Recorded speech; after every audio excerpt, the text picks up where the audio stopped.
Inside Story Uganda, real source of political updates. Sure, I have a question. The ballot papers are already in the country. That means some of the people that have been denominated or disqualified by the Electoral Commission appear on those papers. So what's the way forward? Are they going to print others or no? Okay. Ekyo ndowooza omwogezi w'akakiiko k'ebyokulonda twali naye ku Morning Express n'akinnyonnyola n'agamba nedda, but they will make sure nti abantu bamanya nti abantu abala tebali mu lwokaano. Maybe if you want to give me a comment ku ekyo. Twalabye ewa Makindi twagala obwa meeya 12 baawanduukuluddwa mu lwokaano ne baleka musajja wa NRM Omari anti awo tebajja kuleeta box ya bwa meeya yayise one opposite. Yes. Okay. Good. Tugende ku nsonga endala, Honorable Munyagwa. Mpozi maybe katono nnyo wali wanabuuzizza ku kye twakoonyeeko ekyamwa Museveni okusinkana wakikoonye ku katono ba TikTokers ne ba YouTubers. Do you think, I don't know whether you followed that engagement? No, not really. Nagifollowinze katono after. Omukulembeze w'eggwanga era akwatidde mwa Museveni kimukolera nnyo kimuyamba. You see, publicity yonna ekola. Kakati mu byobufuzi tobeeranga rigged. Kye bayita riggedity kyeki? kulemezaamu kyemmanyi kyekyo. President Museveni akolera ku nkola ya kusinga kkubya gw'okutte. Ye kyakola baamugambye nti Munyagwa abeera nnyo ne Kasuku ne bloggers abalala naye message yaabwe etambula. Naye Munyagwa yaani abeera nabo mubamugyeko mbaleete. Bamugyeko mbaleete. Kakati ye aba amaze okubala n'ategeera nti eno kanveeyo nneme kubeera rigged mbeere flexible. Kituufu oba oyagala oba toyagala percentage esinga y'Abannayuganda kati eri ku social media. Tulina Bannayuganda olw'ebyobukalu bw'enfuna ababeera ku bizinesi zaabwe abatalina biseera bya rallies. Nga ne mugenda okutulaninga amawulire mu TV saawa emu kibaba mu taxi ng'adda waka. Tulina Bannayuganda amala omwaka nga talabye TV. Kati ne ba TV nga talina social media platform ebe mala budde. Yes, that's the way to go. That's the way to go. You credit him for that? I don't. I'm angry over that because yanjiikiriza. President Museveni? Yes, kwade kuyiikiriza. Kyo kino President Museveni mga kwade kuyiikiriza. Yakuyiikiriza mu kantu koko. Kasuku twali twamappointinga nga press secretary wange. Tosobola kujja n'omutwala bukolokolo nogamba tugende n'abalala. Kasuku twali twamappointinga nga press secretary wange. So mwe Museveni yakututteko press secretary kuba kuyiikiriza olwo ebintu byotalina kukola wadde muli mu campaign. Nogana yoyo kati muleke wa Munyagwa nange kanfuna abange. Nene mukubira yali kulekedde Kasukuwo. Tekyetaaga kusaakaanya naye kye mbadde nkugamba nti kwadde kuyiikiriza. Kuyiikiriza jogo mu nkola ya kusinga kkubya gw'okutte. Wakikuddeko. No, it was bad and kiringa obateeka taata wange kadala nakyo kwali kuyiikiriza.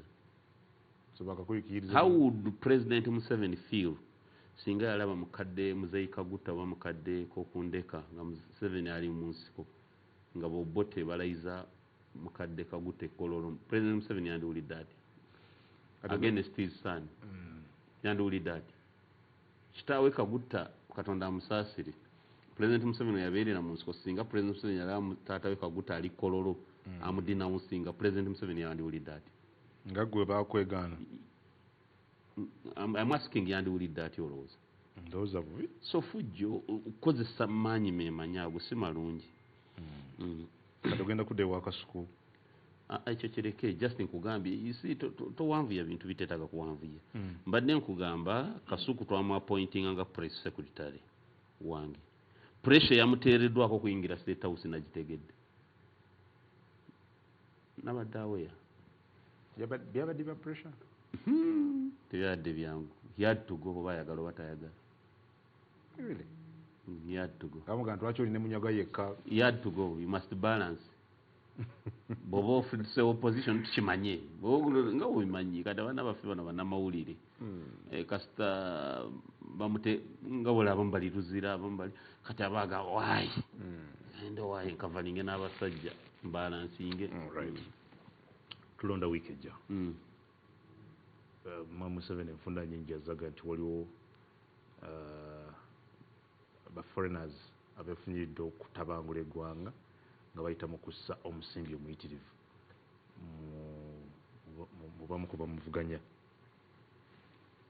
What do you know about this? Nabiwulirako nti waliwo bannaffe abalina contacts mu foreigners Germany naddala Germany mu Europe mbumbu ab'omukwano gw'ebikujju etteeka liri bwe lyafuluma ery'omukwano gw'ebikujju eriwera omukwano gw'ebikujju saagala kwatula nnyo olw'abaana bala programu eno waliwo ba foreigners abali mu layini eyo abanyiiga nabawo teams ezibamatiza nti baziwe ssente bajjako gavumenti bwe bajja kukkiriza omukwano ogwo. Nabiwulirako nti n'enkuŋŋaana ezimu zaatuula Nairobi ng'omugenzi Raila Odinga akyaliwo yabaconnectinga. Nabiwulirako naye saabi I never ascertained. But as far as I'm concerned, sina sponsorship yonna eva bweru gye naafunye. Nali ngiina nga yekkata bwe nawandiisa ekibiina kyange bwe ndalayira olunaku lwe nalayira electoral commission evaayo mbu si kibiina mbu niigiina ya ku kyalo gye tubaddemu abawarabu ne batya. Era twagenda okubeera okufuna certificate biki nga nabo bakyusiza ndowooza. But twali tubafunye ne electoral commission ne ba demobilizing. So ffe nga Common Man's Party tuyina buyambi bwonna bwe tufunye bweru even ne bwe bwabadde olemu. Naye babuzi ko ssente bazifuna abamu. I think byeviirako ne bamukuba abasama abamu bolaba bakwata wano babaze nga balina ssente.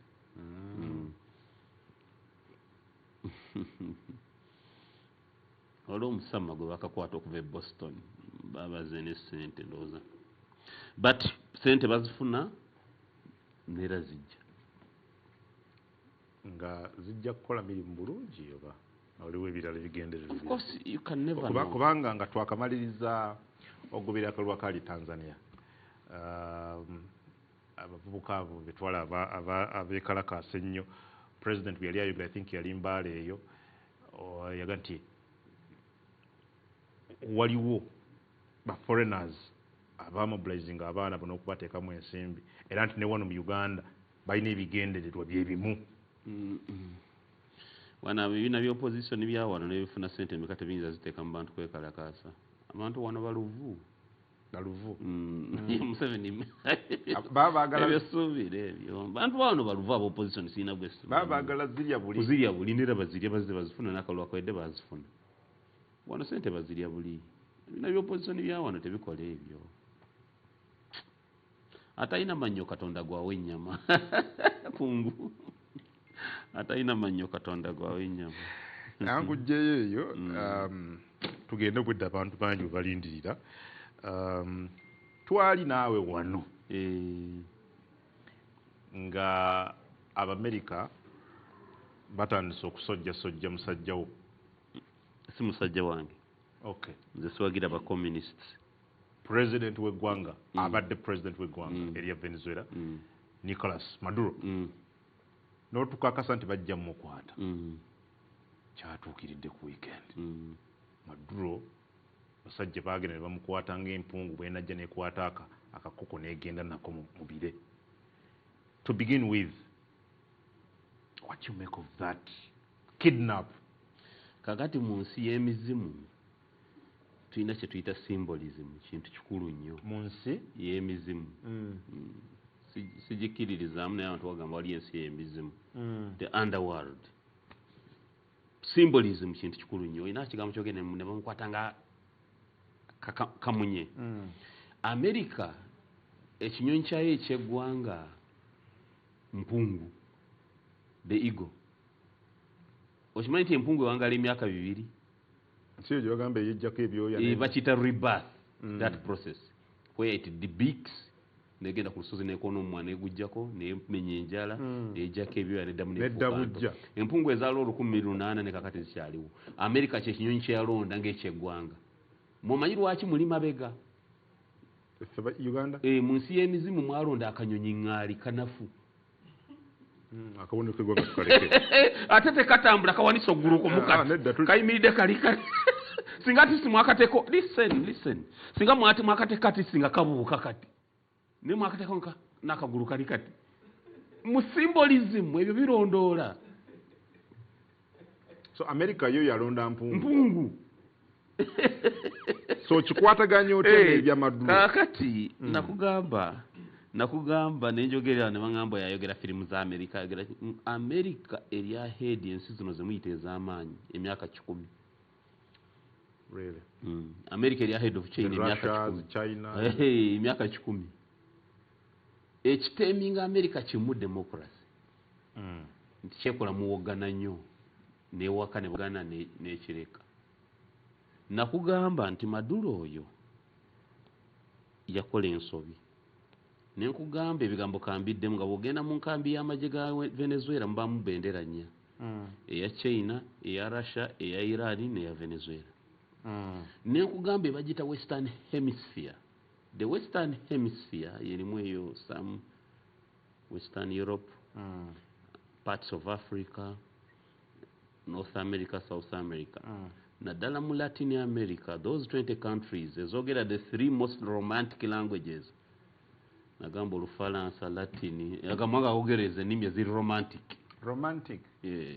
The 3 most romantic languages. Gegamwanga ga Latin America. Ennimi ze French, Latin, and Spanish. One watugamba Oluganda nalwo. Anagamba mu Africa ennimi ezisinga okubeera romantic, Luganda, Luzulu na Lulingala. Nenga mu nsi ziri 3 ezisinga okubeera romantic. Spanish, Latin and French.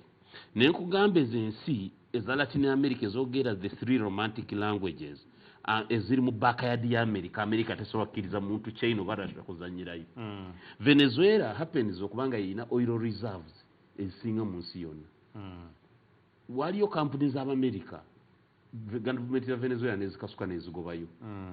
Nekona nationalization ya oil sector. Companies za America nezigenda mu kooti y'ensi yonna, the International Court of Justice, neziwangula. Venezuela negaana okusasula. Yasasulayo katono nemana neyimiriza okusasula. Okay, but kakati amafuta negakwata ebadde gaguza China cheaply. Sente ntono. America ngeri mu competition ne China tesobola kkiriza China egimbaka yayo efune amafuta. Nakugamba Venezuela ezemeri ze basombisi za mirembe ezigyetoolodde. Maduro ennaku 4 to go to his capture. Kimanjagala ekyo nti take us through engeri operation eno gye yakoleddwamu.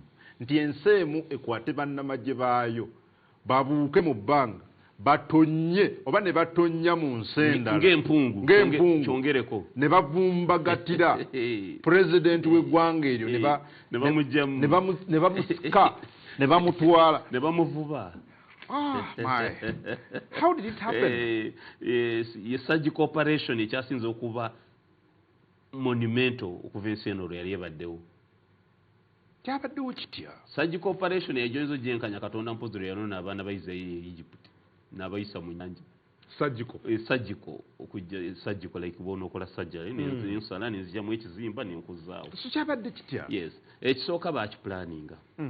Bana kugamba waliwo ennyonyi 10 ze bateeka Puerto Rico. Twalirya Puerto Rico America ye controlling awo. Jakuso producer tu bifaananyi biraga. Bateekawo ennyonyi singa producers tu baziteeka ku airbase yali nkadde ne bagi renovating ne bateekawo F-35s. Zaali 10. Nenkugamba kungwe ennyonyi ezo za bulabe. Nongamba ennyonyi 10. Nengamba oh. Kakati ezo those are very bad predators. Maduro bwe yamanya nti bagenda omulumba. Yakimanya? Yes. Bwe yatandika America okuleeta ye alowooza nti bajja kukozesa missiles nga bakuba mu Venezuela mundu oluusi bamutemulenga yeebase. Maduro kye yakola China ne Russia n'abasaba ne bamuteera mu defense systems eza China n'eza Russia. Ne baziplantinga buli omu kibuga Caracas. Nti ne Maduro we yabaddewo defense systems. nga tasuubira muzinga guva ku meeri ya America kugwa we yeebase kyobola bamusanze yeebase ne mukyalo ne kabiyitewe ne bakwata ennyonyi 10 ezo ne baziteeka Puerto Rico nga z'omulimo gwazo ze zijja okusooka okuyingira obwengula bwa Venezuela kwanzo rada za China ne za Russia teziziraba ezisooka ezikubba rada za China ne Russia zonna zizeeremu ne defense systems kati baatuukirira time y'okwagala okulumbira ddala Maduro bakozesa CIA contacts zaabwe ne bagamba mutegeere kati Maduro waali ne bategeera empuku yali mu crater maka gali mu crater simpuku agali fortified gali mu wakati w'ensozi ne bategeera waali entambula ze byonna ne babitegeera ne babifuna ne basirika Maduro yali yanyweza ebyokwerinda bye yadde yabinyweza nga ne ina saako yadde yakola security bubbles nnya naye ng'esemba ye ey'omunda eriko bacuba nakugamba kungu nti bounty bounty kyeki sente ze batadde ku mutwe gwa Maduro $1 million mbi nnyo nti ba special forces bajja mu piikinga oba ojjukira nga mbikugamba byonna kati baatuse ku lunaku luli D-Day basooka ne baagala okulumba nga ndowooza 26 27 28 ng'embeera y'obudde ebeera mbi ng'ebatawaanya time yatuuse ey'okulumba ennyonyi zonna eziri mu western hemisphere eyo gye nkugamba bases ez'enjawulo Puerto Rico zonna ne baziteeka mu bwengula bataddeyo ennyonyi 151 ennyonyi 151 ezavudde mu America ogenda cooperation mu Venezuela buli kika kyabadde mu bbanga kati ne basooka bawonaaza omuliro buli wamu ku kisaawe ky'ennyonyi kati amagye ga Venezuela batandikidde no ku kisaawe ky'ennyonyi go ne galowooza nti bano bazze kulwana bulwanyi bino ebya bulijjo kumbe kati F-35 zino ezeera defense systems za Venezuela zonna ezo egundi ezikuba ennyonyi zonna ne bazikuba ne baziteeka ku ttaka so ennyonyi olwasimbudde batandise kukuba bikompola ku kisaawe ky'ennyonyi ne pooti kakati zino eza Puerto Rico zize nkugambye ezijja zikuba defense systems eza Venezuela bw'okuba defense systems helicopter ziba zisobola okuyitawo bw'otazikuba zino defense systems ziba zijja kukuba helicopters kati ziri F-35 stealth bombers omugwazo wadde gwakuba defense systems zino zonna kati banavesiru zine bajja babayita ba Delta Force America ne bateekako DEA wabalayi baliko ebigambo ebyo DEA Drug Enforcement Authority just kubanga DEA baba police kati America nga yagifuna nti badde operation ya police kukwata muzi wa misango so tebalumbye eggwanga ddala ora police ya America egenze kukwata muzi wa misango so okutandika n'ekisaawe ne port kwabadde kubuzaabuza decoy yes ne batandika n'ebisaawe kati amagye ne gatandika okumobilize nga galowooza bagenda kuwamba port America enoonya waliwo kituyita beachhead kakati bwe bakubye port amagye ga Venezuela ne galowooza nti America enoonya beachhead eyagala amphibious landing enoonya kubo weeyita balandinge balumbe ekisaawe ne balowooza nti America ine ennyonyi zeyagala zigwewo ndowooza bali mu kwagala kuwamba kisaawe amagye ne attention ne gagiteeka eyo bano ne balumba Maduro operation yatedde kika 15 Maduro bamusanze yeebase 15 okutulika yakuwulidde naye n'alowooza nti eno gyali wali fortified walina obukumbi obw'amaanyi ku makya baseesinge balumbye kyenkana ki bapulaninge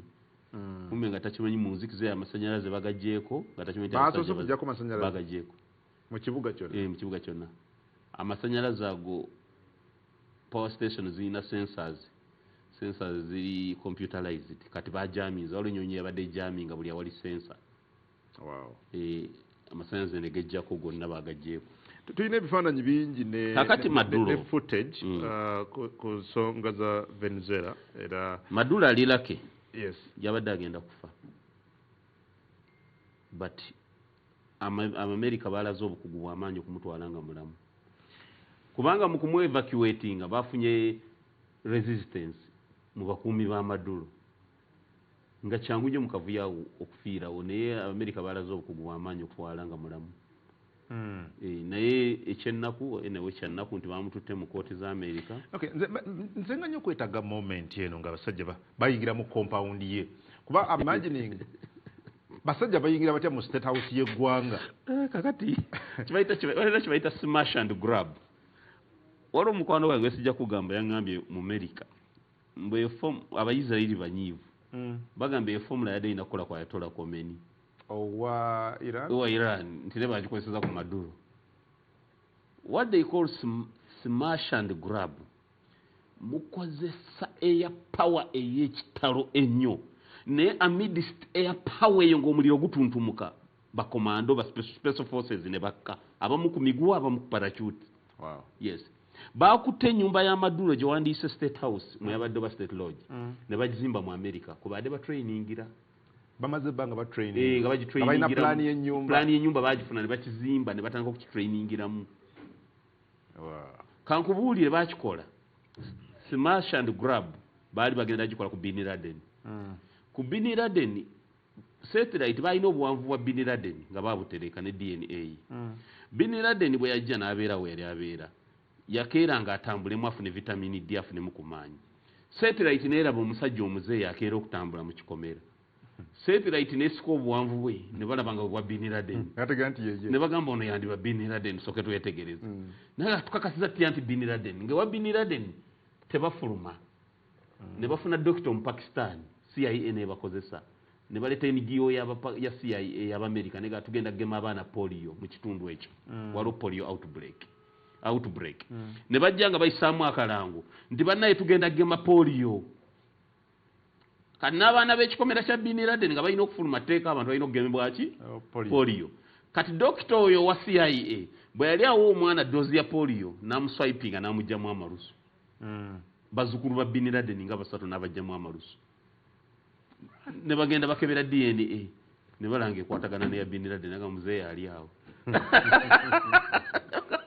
Ne bagamba kakati bwe tutegezaako amagye ga Pakistan enkambi eri kumpi Bin Laden atudduseeko. Basirika. Yes. Naga manyi tukozese kibayita smash and grab. Era kyebakola. Kuba ojewo.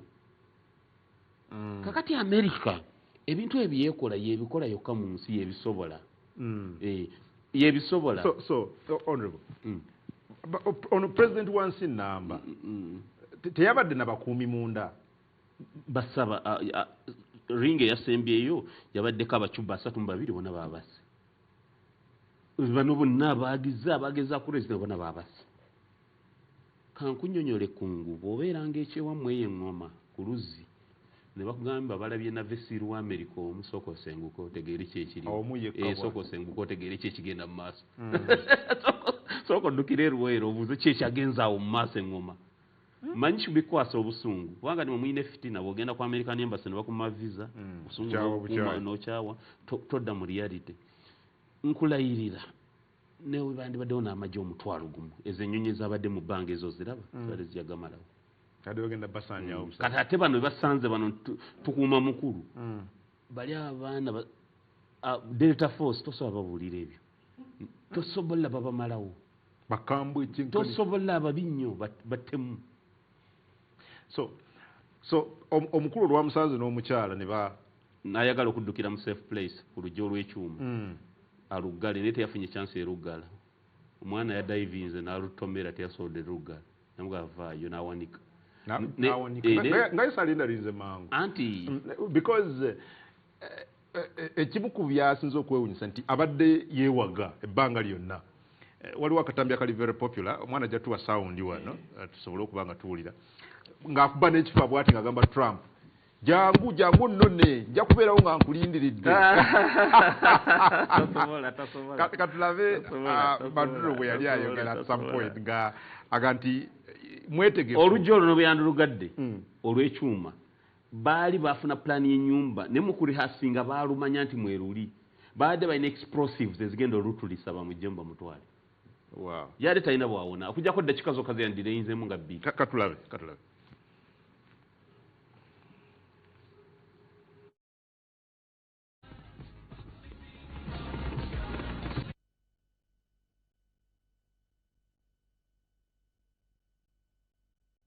No se meta con el hombre de a pie.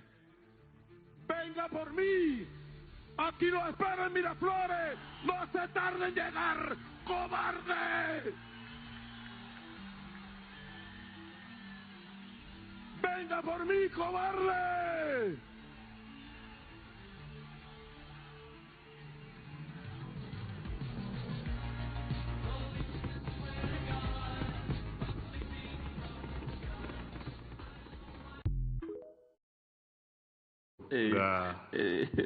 aga jangu ntwali jangu nune abakomunists world over bamanyikiddwa mu propaganda ojolabe ne China we bekola parade bamanyi n'okubajja ebibajje ebizingazinga ebimu biba bya bipapula nga bisiige abakomunists babikola nnyo walera munamwogezi wa gavumenti ya China waba ayogera nga ojukira nga Nancy Pelosi speaker wa America agende Taiwan China ebigambo yayogera nga owulira n'ensi eyuguma yabadda abakomunists bakozesa nnyo propaganda okuzaamu abantu amaanyi awo yali he was playing to the galleries abantu nalinze nabiryanyi nga alikozesa walinga obusajja bumusazeeko taina kyatakola yawanise bwazaga mutwale taina yawonye okumutwala nga mulamu ate ensobi gyali mu kukola bwe yatuuse mu kooti yagambye nze nkyali president wa Venezuela America tebagiprovokinga Saddam Hussein yakikolako mu kooti so ebyobukulembeze yali byesonyiye bajja mukola ebiraga nti si president.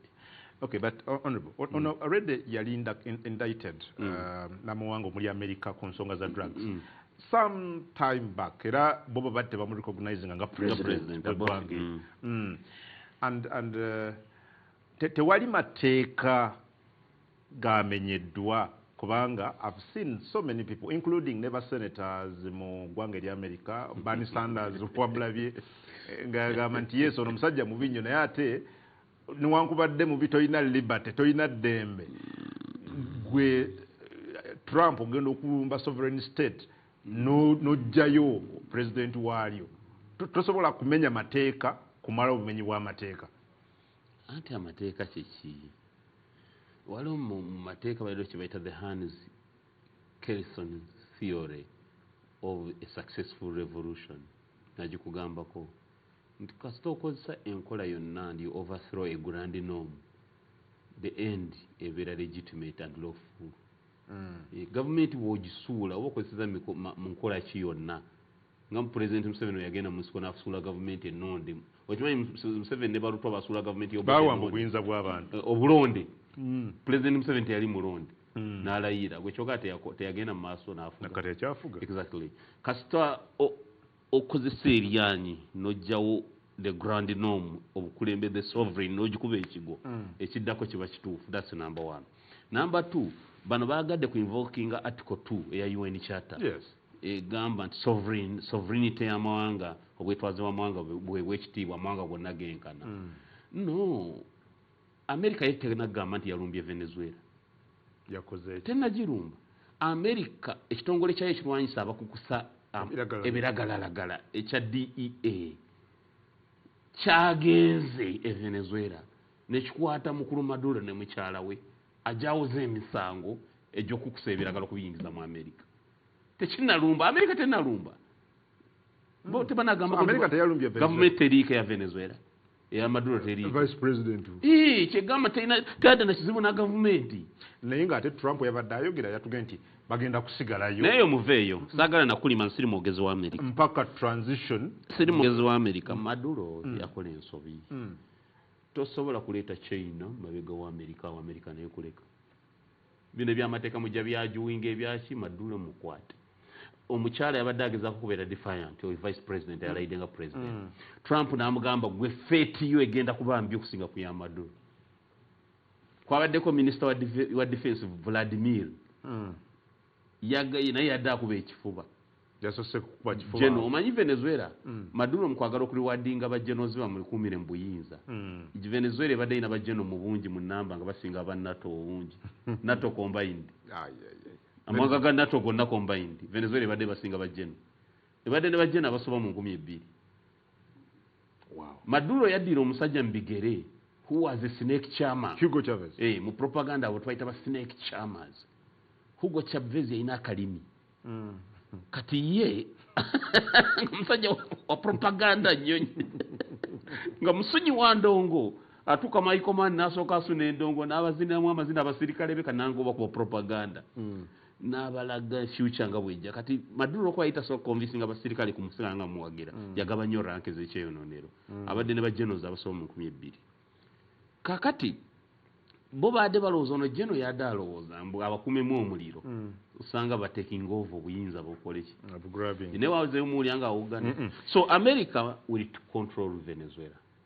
America sente zayo yazifiirwa nyingi to explore exploration ya oil n'okuteeka infrastructure yeriyo era Trump yakulembeza nkyamafuta aga nti kampani zaffe zigenda kuddayo kati let me ask tudde ku fairness do you see it being fair America ekola infrastructure zayo ogigobeyo China je reaping ku infrastructure zayo? Of course not. Then kati bave batugambe nti interest oba ekigendero ekikulu ekya okukwata omusajja nsonga za byanfuna basically ato byedo bita then bali kwasabira galagala no kubanga emisa kirungi vice ono president aliko yabade vice we bakutule ddiiro abegayirira bagaye bannaye abasajja mubalekere gavumenti bakole abasajja mubawe bye baagala egy'emisango bajja gimwejeereza naye Maduro bwagenda maaso ng'akuba ekifuba ebya Saddam Hussein bye yakolera mu kooti nti nze president wa Venezuela akyaliko bagenda mu humiliating. Ate mukazi we yakoze eki? Mukazi we badde toyinza mulekayo. Mukazi we munnamateeka tamuyina mu mwana no munnamateeka musinga n'obukulu munnamateeka atabadde politician ebbanga a career politician seasoned politician mwogezi lusiriza ntamu ate munnamateeka kati bw'omulekayo n'ojjayo bbaawe abadde asobola okukamandinga bajjawo bonna osooka n'obajjawo bonna bajja mwejeereza oluvannyuma emyaka nga5 naye osooka n'omugjawo nalabye nti naye actually ne tajje tebadde bagane mutabani we oyo MP singa naye bamutwaye so bajja mwejeereza I think naye bayina emisango era gyekuusa ku bya drugs tayina Bamaduro bakola ensobi America tesobola kkiriza China kubanga reserves z'amafuta ezisinga mu nsi yonna yezenjoyinga mu backyard yayo ekyo tekiriyo. Well, nga tumaliza nalabyeko again abamu ku bantu ku mitimbagano nti ne mu Africa sebo tuuka otuyame ku bannakyemalira abali ku lukalu lwa Africa kubanga ne Maduro naye ndoza tabadde so popular mu ggwanga lye kubanga waliwo akalulu akaliyo about a year or two ago ne kamusinga kigambibwa yawangulwa naye ne yeremeza mu buyinza. Problem je tuyina mu Africa amawanga gaffe tegali mu kafuna tetuyina gundi byavugaga bya mutaka butono kati America okuriskinga abaana bayo bateeke mbwengula kubanga mission yabadde so daring tojita yakuzanyeyi tosobola olumbye Rwanda otadde abaana mu bwengula aba America kuza ni return chetufuna tujjayo ki Uganda chetufuna kye problem gana mwanga tuyina genu nundira fefeka ani afunamu ku kyabadde Venezuela bannansi bafunamu ku America America chobola abakati bwanga batagetinze mafuta g'abasajja bannansi babate bafiirwa ku street babadde bali mu abannansi ba Venezuela bajja funa obukunkumuka bujja bakolera.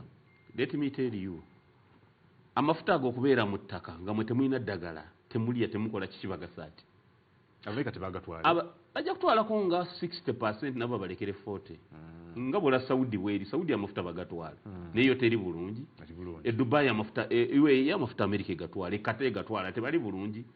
That's what America is doing. Neera bwe yali ekyagasimanga egatwala Venezuela yali bulungi. Ono Hugo Chavez yetadde mu ntalo za China ne Russia. China tegenda kufuga Maduro tagenda China tegenda kufuga superpower yansi eno. Onaku China egenda gwo kukibambulya nakyo kankikubuulye lwene kulumba Taiwan mugakola bekinene mutye America ejja kubawo ku defendinga Taiwan si ku defendinga ejja ku humiliatinga China kumanyi China geeraga anti ekizibu kyammwe mbagamba ne muwakana webigwawo ne America ekoze bubi.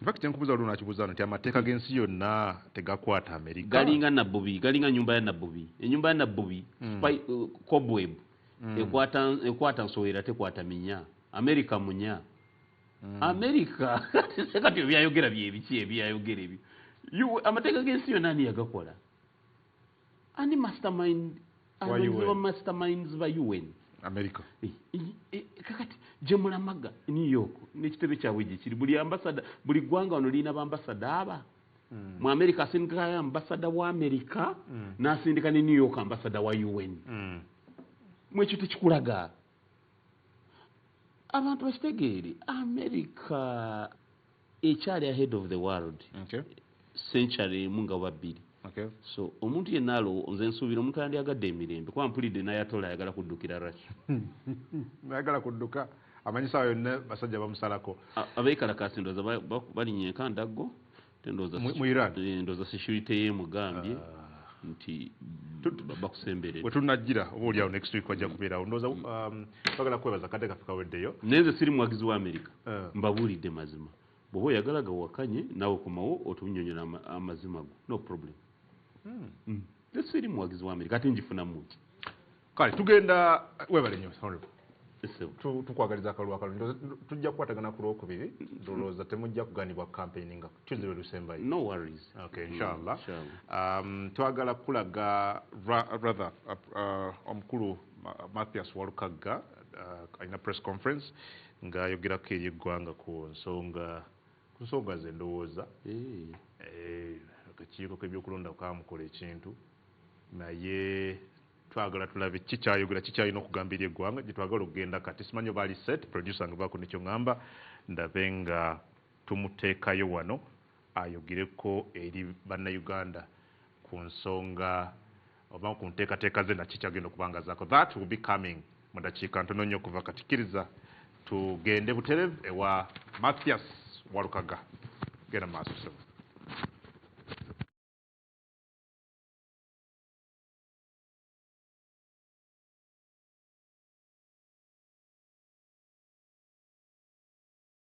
ninda kuntikira olunaku lwakutikira kukola ki kutuuka kati ate n'ogamba nti nate tumuggyemu lwabwe kwegamba n'omuntu asembayo wansi atategeerera ddala ataasomako ekyaba asobola okitegeera so njaga abaganda bange bannamawulire mubeere nga olumu musengejja osengejje okuuma omulimu gwo nze singa nayagadde okwetunda mu mbeera eno yonna yonna ebaddewo I would be on ballot paper singa nayagadde okwetunda mpaka nakadde simu zikyavuga I would be on ballot paper singa nayagadde okutunda omwoyo gwange ng'abalala bwe bakikola ng'abalala bakikola ki naye buli kimu nze ntambula ne bakama bange naki nze sente ze nagaana wano ezaasooka zaali zatubonga naawe nga siinadde ennusu emitwalo 10 nga bampa miliyoni 4 nagamba sijja kuteeka birowoozo byange bigamba tubonga naawe ng'oledde nze ennyimba Uganda esaana kuviira ekibuzizza emirimu kati gyateredde gyalabise mbonga ntya naawe onfuna nze kennyini ne baleeta sente za peace for all for peace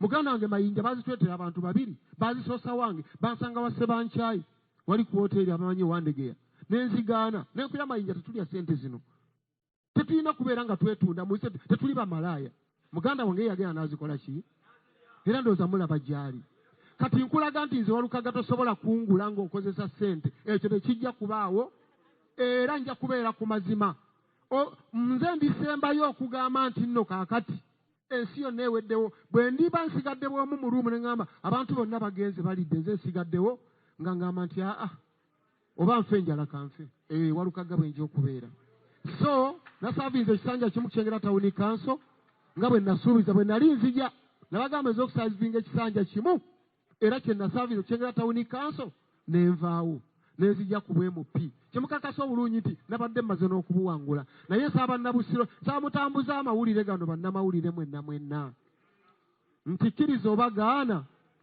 omuseze eyajja ku kitundu tetusobola mukkiriza kuyinaayina ali abafuna abalamu tuleese magoola strike atutebera amagoolo mpaka 231 era mwami Magoola yakakasa nti nkwazise mu kisanja kyange kino sebo ndi musigire omusigire ogenosa nkyali kuyinjale ofuna bulungi Arsenal bereche esa abadde asamba bulungi nnyo nga Odegaard ali kuyinjale bwe yakomyewo byakyusa Odegaard bereche abeera katebe sebo 231 bw'atuuka bw'ati Odegaard akomawo ate nkakasa bulungi nja kuba siina na diguri emu nja kuba nina masters kubanga nomugwa okutangira kumala diguri ate ntandikirewo masters so n'ebigambo basebo ne bannyabo mwebale nnyo mwebalire ddala mwebale kumpuliza nze Walukagga bannabusiro mbaganye era mbagaliza obuwanguzi naye ng'ennaku z'omwezi 15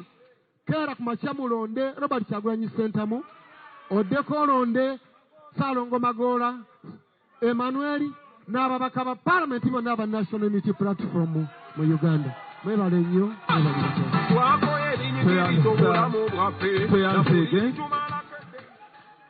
Tulisiganye. Kasuubire nti bwawayo ebibuuzo nga 2-3 ngenda kubiddamu mbeere nga nkola ki bwe mala okuddamu ebibuuzo then nja bbawa mukwano gwange muganda wange abeeko naye kyakola ki kyabagambayo ababuulire oba oli awo nze manifesito yange ngenda kugikwata nga bwe yabadde yonna ngenda gikwata ngikole ki alondemu naye agatte mu bibadde mu manifesito ye bannabusiro babeere nga bafunamu babeere nga bakola ki basaba ne banyaba ngenda kuza omwezi 13 president ajja kujja mu Busiro East Constituency. Ebbanga lyo lyonna ngenda kumala nga mpoloota president wange akkirize decision yange gye nkoze tugenda okutuuka nga 13 nga naye alina okumuwandako eddusu. So badde nsaba ebibuuzo byonna. Meya babadde basaba nti tusooke tumalize oluzungu. Mbaweyo akangereza baba balageeko mbaweyo akangereza akatonotono. Okay, bigenda kubeera mu bufunze kubanga dwa oluzungu lubeera lufunda Luganda lwe lulandaga. Banaye mumpulirizeeko nno basabane banyo. Ladies and gentlemen, I'm happy to be with you today. My name is Matthias Mulumba Olukagadduka Ekibabu, Mayor Kyengera Town Council. Today we've arranged a press conference which is intended to unveil or to show the public, the voters of Busiro East constituency, the new member of parliament who is going to represent them. It is well known, and I'm very sure everybody knows, that Olukaga Matthias was nominated and was denominated. The same electoral commission which nominated me was the same electoral commission that denominated me. It was unfair, it was illegal, it was biased, so it was a political decision. I'm very sure, and I assure you, ladies and gentlemen, that even if I had master's and or PhD, my nomination had to be nullified. My nomination had to be cancelled. I'm a threat to the state. It was a resolution of, it was a meeting of generals which came up with a resolution that if Matthias Olukaga is allowed to enter the parliament of Uganda, if those two, we are not going to manage those two, Kyagulanyi Ssentamu and Matthias Olukaga. You know the way Kyagulanyi came in the parliament. He spent only 2 years and went to another position. That is the presidential position. If we allow Matthias Olukaga, he's going to do the same thing that Kyagulanyi Ssentamu did in the parliament. I'm very sure that I was not denominated because I lack academic documents. No. I'm a student at Central University doing the Bachelor of Public Administration and Management. And in May, I'm going to be graduating. And I think I will be inviting you to be part of that attainment, to be part of that celebration. So, I don't want to talk much. Honorable Magoola Matovu, let me say that I'm one of the bosses of Arsenal Football Club. Our best player, Odegaard, is injured. The transfer window is not yet opened, but we want to win the trophy. What should we do? What we do is to look for any player, bring him on loan, and the player that has been brought on loan in the Busiro East constituency to win the trophy is Emmanuel Magoola Matovu Ssaalongo. Is it enough? Should I proceed? Is it enough? Is it enough? Thank you so much for listening to me. Lastly, I appeal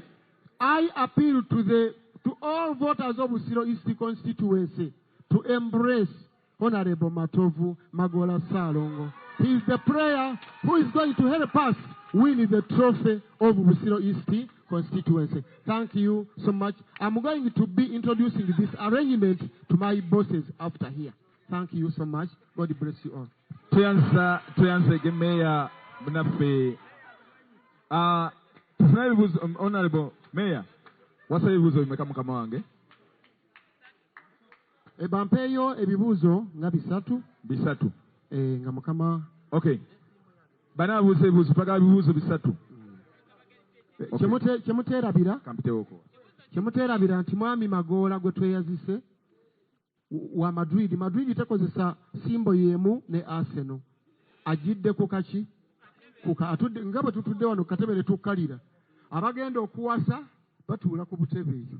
Nakkalira n'agamba omukazi munonyi. Naffe tutudde ku buki. Tomulaba awali akatebe ng'otiikinga. Naye mutunule nnyo n'erinnya abalonzi. Olabe Saalongo Magoola Emmanuel. Olaba akatebe naye n'erinnya likole ki? Lisomeeko. Tetugenda kuleka Musezinga ayina ku kitundu. Ajja kulya abalamu n'abafu. Ekibuuzo ekisooka. Meya, nze Joseph Segawa nkola ne NBS. Esaba oli wa Segawa? Abakulu abali emabega. Mwami Segawa njagala nkulabeko ng'ombuuza. Meya nzuno. Ntegere feesi bwefaanana. Yes, Segawa. Twagala kumanya oluvannyuma lw'okwegatta ku mukulu Magoola. Tunaakulabako ku kampeyini ze. Onaamukampeyiningirako. Of course. Kakati tosobola nga bwe mbagambye nti ffe tuli Arsenal bwe tusayiringa omusambi ku looni najja. Tosobola mugamba nti tajja kubeera mu training. Ate abaana akwatagana atya ne banne. N'olwekyo genda kubeera naye mu kampeyini ze ezimu, si zonna, naye ezimu nja kuzikola ki? Nja zibaako. Yes. Okay. Ekibuuzo ekyokubiri. Noloze ebibuuzo weebiri. Tewali bibuuzo. Tebapanga bipange. Teri wa mawulire alina kibuuzo.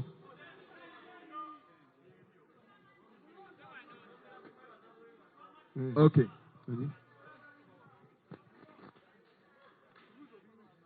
Sebo tweyanziza mukulu Masias Walukaga adduka ekibabu. Sabasaba.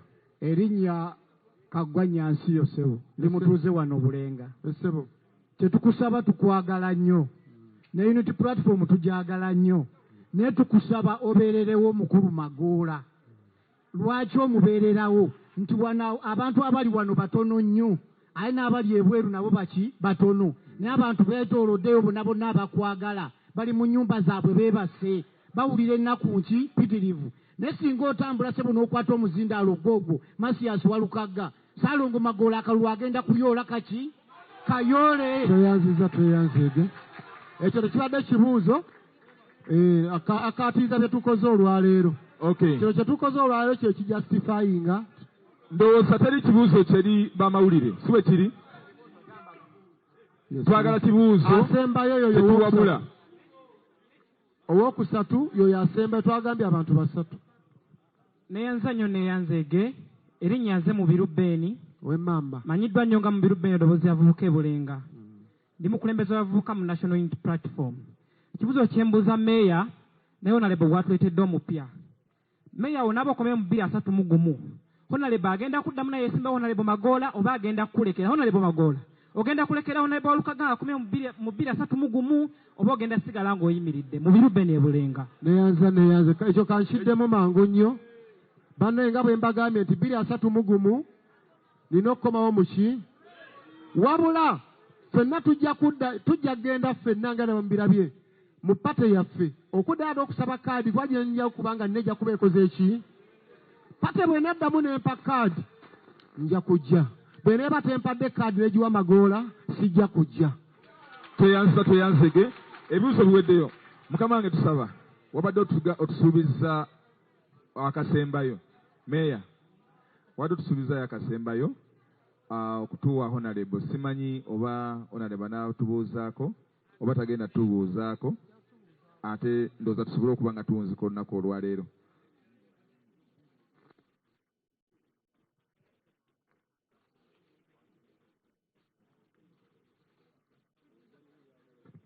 Ebibuuzo byaweddeyo.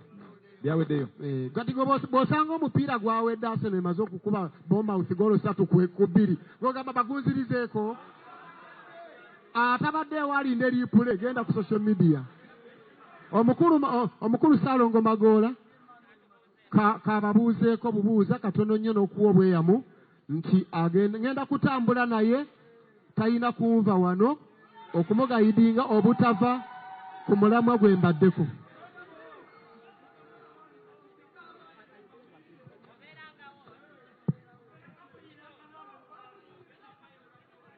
Abasebo ne bannyabo nsanyuse okubalaba. Sebo meeya nsanyuse okulaba ate sebo neeyanzizza weebale kunonda striker asinga okubeera omulungi era nkusuubiza ekintu eki kusuubiza goolo zokka era obuwanguzi bubwo. Nze olwaleero press conference eno si yange ate nga bwe muwulidde meeya ayogedde nti era ensonga eno agenda kusooka ajanjulira abakulu. Nze kansooke nninde amalize omulimu gwogwo then nange ajja kunzikiriza mpite press conference eyange. Mwebaze olwaleero ate neebaza abakulu neebaza ekibiina ate era neebaze ne pulezidenti wange. Ebyo bye byange. Badabusiro East Constituency mukirabye nti omukulu omusiime Mathias Duka Ekibabu Walukaga abagambye Magoola ye striker gwakoze eki gwaleese era Magoola yagenda okuteebera National Unity Platform goolo zonna ezijjawo bano abasajja abatandise okulya abafuna abaki n'abalamu. Ebyo bye byange neeyanziza. Akabonero Ntebe. Akabonero ka Magoola Ntebe neeyanziza. tweyanzeege andowooza ekiddako bannange